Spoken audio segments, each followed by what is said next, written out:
You are Locked On Kraken, your daily podcast on the Seattle Kraken, part of the Locked On Podcast Network, your team every day.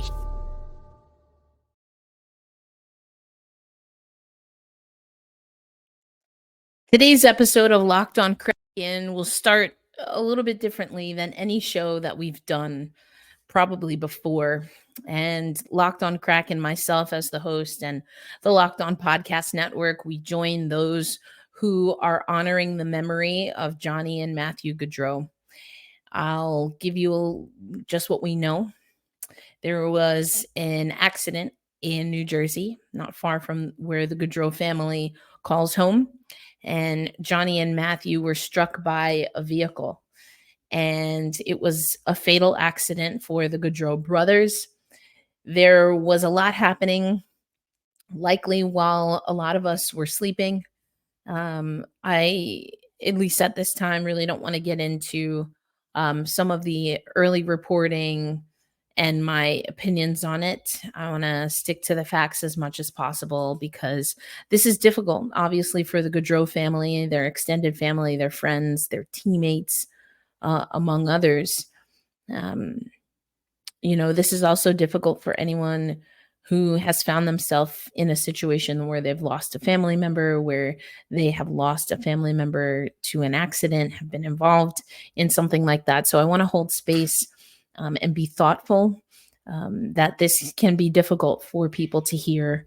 And it seemed like too important of a conversation that's happening in the hockey community to overlook. And so I'm going to read a few statements that have been swirling around. First and foremost, from the family. Last night, we lost 2 husbands, 2 fathers, 2 sons, 2 brothers, 2 sons and brothers-in-law, 2 nephews, 2 cousins, 2 family members, 2 teammates, 2 friends, but truly 2 amazing humans. We want to let everyone know we are receiving your messages of love and support, and we appreciate your continued thoughts and prayers. We ask for your continued respect and privacy during this very difficult period of grief. From all our families and the bottom of our hearts. That statement came from the uncle of Johnny and Matty, as he's known, Gaudreau, Jim Gaudreau. And on behalf of the Gaudreau family, the Morris family, the Corbett's family, the Vanello family, and the Joyce family. As I mentioned, they, and as the statement reads, they were both married, they had children, they had wives. So this is a blow truly, and well beyond, hockey. Of course, I feel like, quite honestly, the quote unquote hockey implications are not what's at the top of my mind. I have seen reports talking about it, and I guess not that it's off limits. It just seems the last thing, certainly that's on the Gaudreau family's mind, who is going to replace on the ice the son that will never walk through the threshold of any of their homes again. So there's a lot that we could say about Johnny Gaudreau and his brother Matty, but everything that I've seen, including some of the statements that we're going to read shortly, talked about how much they were loved and beloved by the New Jersey and greater New Jersey community. They both played at Boston College. And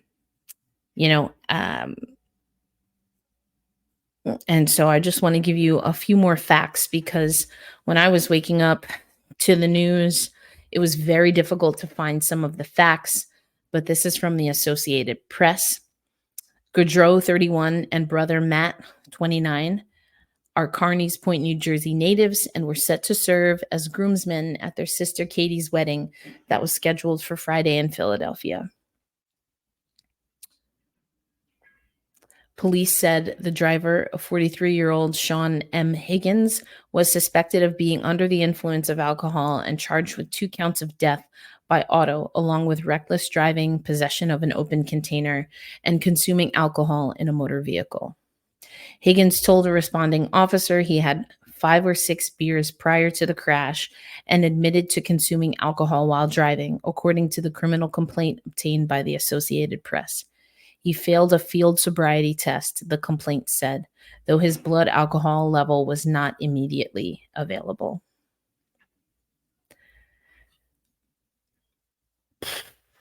You know, I know it's really easy to be judgmental of people. I think what's fair to say based off of the Associated Press report and the police reports is that had the driver given a little bit more thought and care to what he was doing and how it could impact himself and others, this could have been a situation that was avoided and at minimum was not fatal.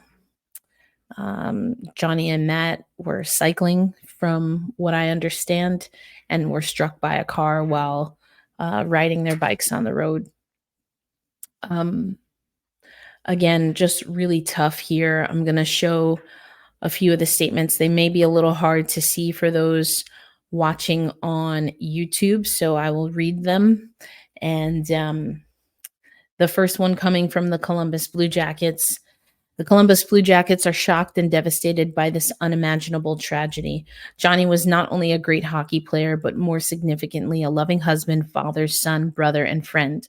We extend our heartfelt sympathies to his wife Meredith, his children, Noah and Johnny, his parents, their family, and friends on the sudden loss of Johnny and Matthew.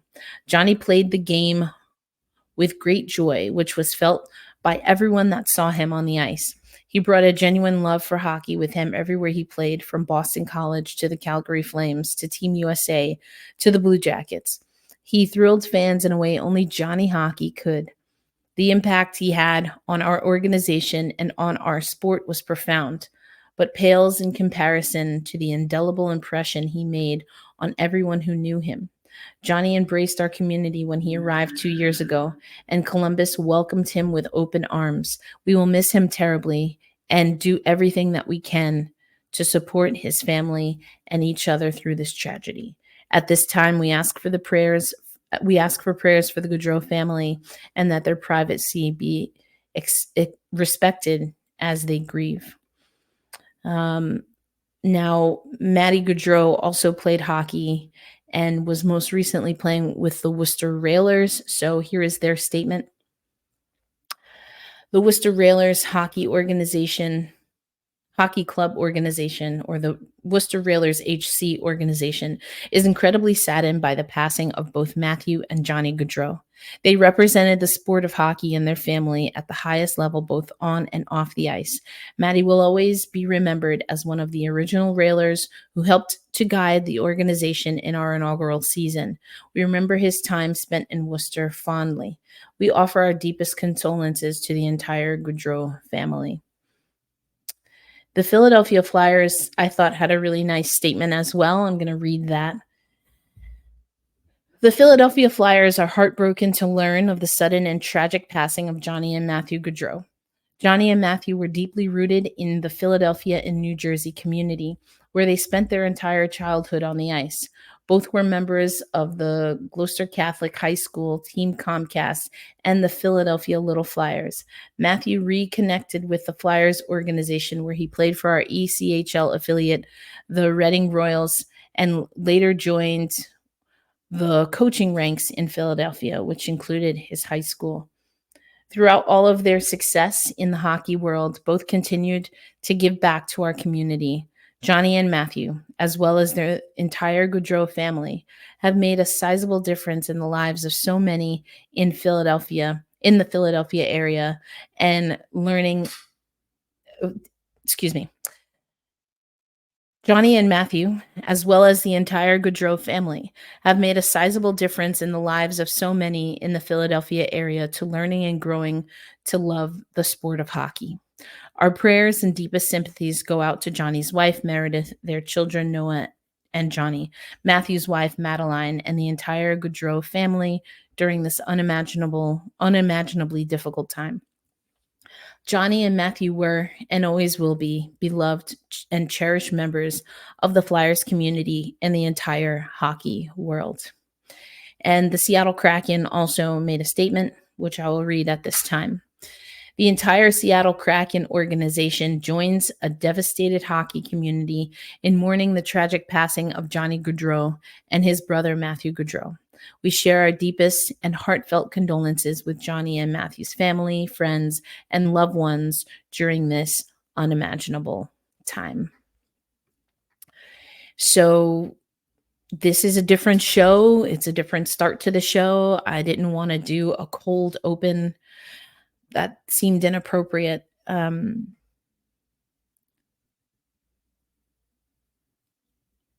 wanted to read the statements because, it's just tough. I'm sure, like other people, I myself am thinking of life situations and circumstances. I was just at a wedding a few months ago for my sister in New Jersey. I have two sisters. I ride bikes all the time. And the reason I'm just saying that is because I think it's very natural to think of all of the ways that you go about your life every day and you don't expect something like this to happen. And when it does happen,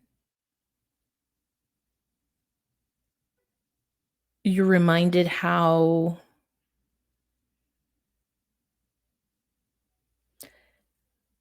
decisions that are made by other people, decisions that you make yourself, whether it is in this situation something that could have been prevented or just by way of living life that, tomorrow, the next second isn't promised. And that can be hard to reconcile. It can be hard to think of those people who are no longer with us on this earthly plane, and to think about our own, you know, uh, to think about our own circumstances. And so all of that is very normal. I want to hold space for anyone that is having a difficult time with this. And for anyone who's not, I'm not here to judge.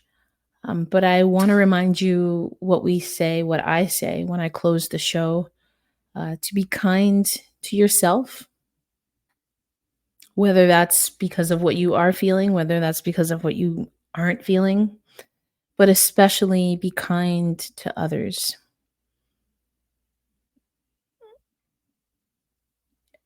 I'm of the opinion that it's not on us as individuals to police how other people grieve. Johnny and Matthew Gaudreau, as we saw from the statements that I just read and others that are circling throughout social media and elsewhere, they had an impact on people well outside of their family. And yes, because of them, by way of them being hockey players.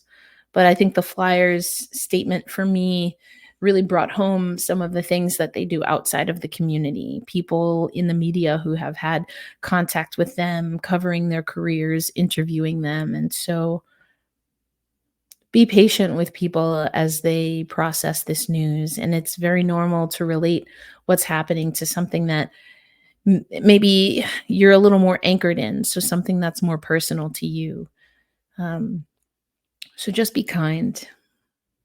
I say that every day, every episode, truly as a reminder to myself. I don't always take my own advice, but today I'm going to lean into it. And, a lot of times you'll hear people also say, appreciate those who you have around you, tell the people that you love them, those kinds of things. And if that feels right for you to do, by all means. But don't want to close this segment without letting you all know how grateful I am to you. And that's not to compare what we're doing here, of course, to the life of the Gaudreau brothers. I'm not in any way doing that. What I do just want to say is that I do appreciate the time that you take out to listen to this podcast, for those who comment and all of those things. And so I'm going to close out this with just a moment of silence before we move on to what you might more regularly expect at Locked On Kraken. But to the Gaudreau brothers and the Gaudreau family, thank you for sharing hockey with us. And I will be praying for you and holding you in my heart.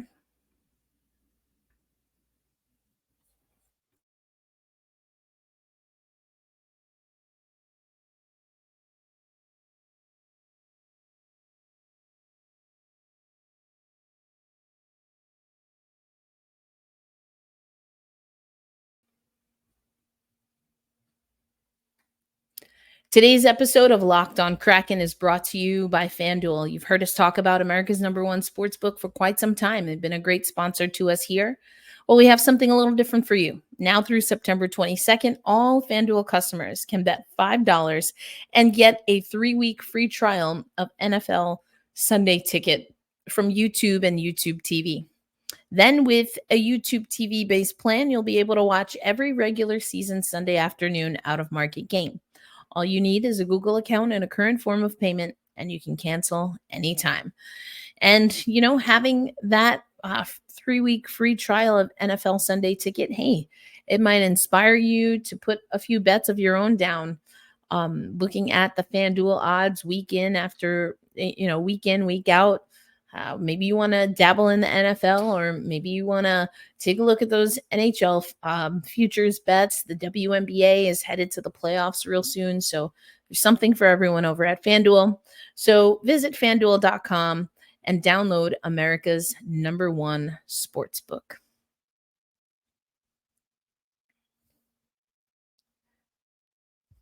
Thanks as always for making Locked On Kraken a part of your daily destination. As I said at the beginning of this show, very different from, I believe, anything that we've done before, in honor of the Gaudreau brothers and their families. And the hockey puck will keep sliding, I guess. And there's just a few things that I want to talk about. Planned to talk about Oliver Bjorkstrand today. But the reason I wanted to bring up Oliver Bjorkstrand is because, for those who don't know, I know we've talked about it before on the show, but the IIHF Olympic qualifiers have started up, and the Danish team, they did get their first win over Great Britain. It was a 3-1 win. Now, what you might not know is that Oliver Bjorkstrand did not play in that game. And I first saw this yesterday, and the Sound of Hockey had reported that Oliver Bjorkstrand was suffering from an injury, so didn't make that didn't make that opening day roster for the first game of the tournament. And then we see from our good friend Mike Benton regarding Oliver Bjorkstrand. He tweeted yesterday, "It sounds as if the injury that Oliver Bjorkstrand sustained in the Olympic qualifiers isn't serious. The word back is he, quote, needed to have something looked at, but is expected to be ready for training camp next month." Seattle Kraken GM Ron Francis told 933 KJR, 93.3 KJR. So that's good news. Hopefully it's nothing serious. And of course, we wish Denmark the best of luck. Oliver Bjorkstrand has talked about this. He talked about it at the All-Star weekend. Some of you may remember we had some clips of Ollie and in the media scrum, and he was asked and talked about that Denmark team. And also in qualifiers around this time is someone that we talked about earlier this week, Pierre-Edouard Bellemare. I said there was a connection between Bellemare and the tournament that I was just working, the Amerigo Latam Cup. And Bellemare, France also got a win. Bellemare got a goal in that win, and he is captaining the French national team as they vie for a spot in the 2026 Olympics. So that's exciting for sure. Next week I'll have a little bit more on the IIHF qualifiers. Again, you know, this is a different episode, and so I appreciate you honoring that. But we do want to celebrate those people who are in our Kraken circle and are doing amazing things, and whose legacy will go on, even if they're not a part of any particular team, or because again, as I mentioned with the Gaudreau brothers, a lot of what we're experiencing, if we're lucky, is well beyond just hockey wins and losses. Pierre-Edouard Bellemare being a mentor for an up-and-coming player from France who is now representing Algeria and trying to grow the game in North Africa. I mean, that's the impact that hockey has, if we're lucky. Those are the things that people really remember. Oliver Bjorkstrand, and the impact that he's had in Columbus with the Seattle Kraken now, and hopefully with Denmark. So I feel like those of you who listen to the show regularly know I love talking about those things. A bit of a somber day today, but I'm glad to hear and grateful that Mike Benton got that quote. That seems like Bjorkstrand, won't be any worse for the wear. That is one of the reasons why international tournaments are a little bit of a hot topic. I always say, hey, let whomever wants to and is honored and lucky enough, skilled enough to play for their national team, do it. And that kind of brings me in a weird roundabout way to what we'll talk about in our next segment, which is the national schedule that has been released. We'll talk about what games we have for the Seattle Kraken and the Four Nations Cup. We see that a lot in women's hockey, especially. Four Nations is extremely popular, or has been. And now we'll see it on the men's side. It's being kind of coordinated, though, by the NHL, which is a little bit different than at least my international experience, with everything being through the IIHF. So we'll talk about that a little bit as we close out today's show. Today's episode of Locked On Kraken also brought to you by our friends at Game Time.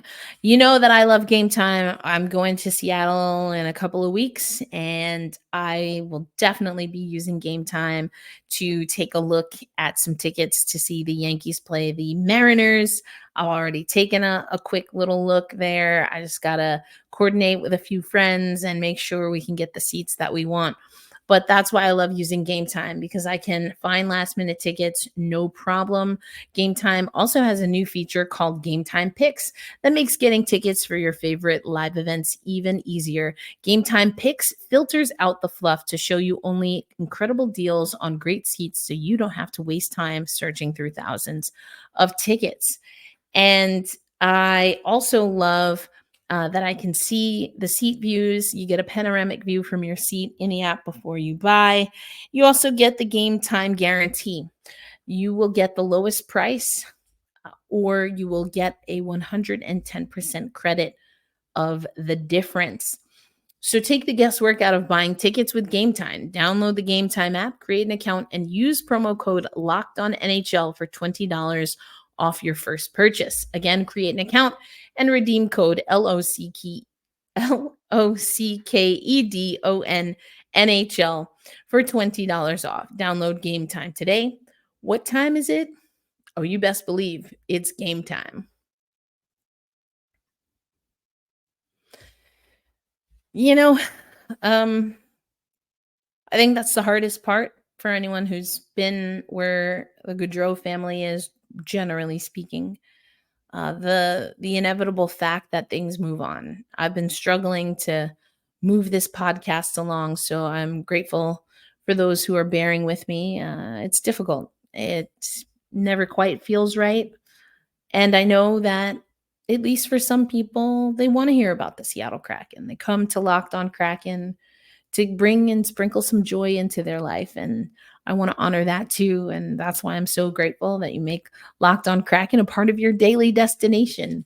and that you spend time with me, that you sometimes, quote tweet, retweet, comment. All of those things make a huge difference. It is an undertaking to be here.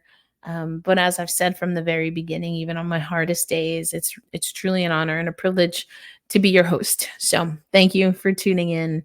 And again, I'll say it now, and I'm going to say it at the end of the show as always, but be kind to yourself.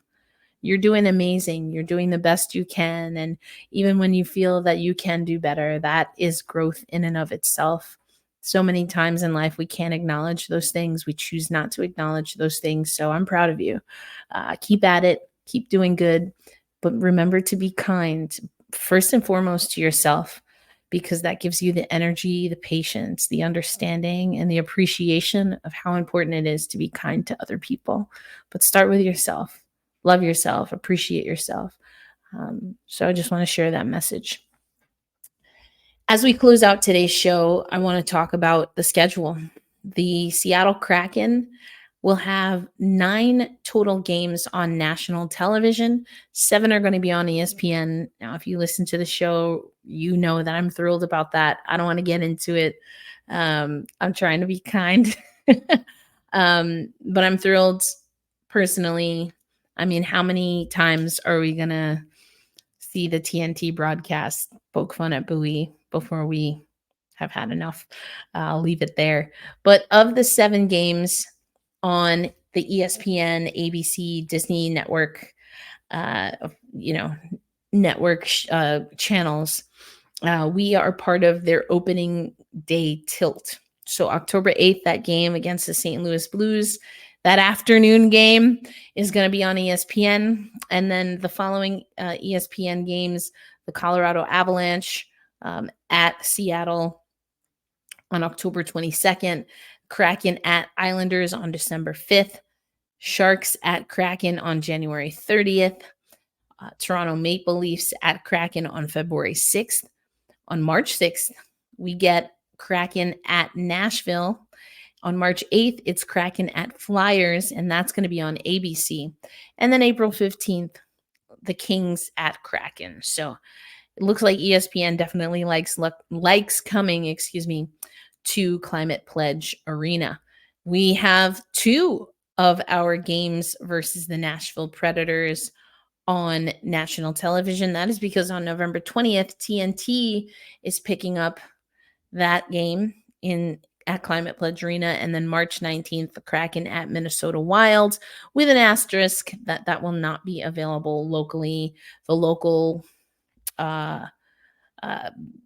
networks won't be able to pick that one up. So, but the reason I wanted to talk about the schedule is because we also know the NHL Four Nations face-off. I said cup just because that's what I'm used to on the women's side. But the Four Nations face-off is going to take place in lieu of the NHL All-Star Weekend. I didn't talk about this when the schedule and some of the early rosters came out. But I definitely want to talk about this. The games will start off in Montreal at Bell Center on February 12th, Canada versus Sweden. On the 13th, USA versus Finland. On Saturday, Finland versus Sweden. On Saturday also, USA versus Canada. Then things will move to Boston, shipping down and over to Boston on February 17th, Canada versus Finland. The 17th also will feature Sweden versus the United States. And then you will have the championship game on Thursday, February 20th. Now, these games, the Boston Tilt and the championship game, if I'm not mistaken, will all be on ESPN. TNT will broadcast a few of the others. So I'm sorry, I just saw an alert that there is apparently a GoFundMe. Matthew Gaudreau was expecting a child, so there's a GoFundMe for that. I'll have some details on that for the next show. But I do want to talk about the Four Nations face-off. I think it's interesting. We'll talk about the players that have been named. They've been named by the NHL. So these are players with nationality or heritage through these countries, the US, Canada, obviously North America, and then Finland and Sweden. And I'm curious how, if at all, the NHL is coordinating with the ice hockey federations in these countries, USA Hockey, Hockey Canada, etc.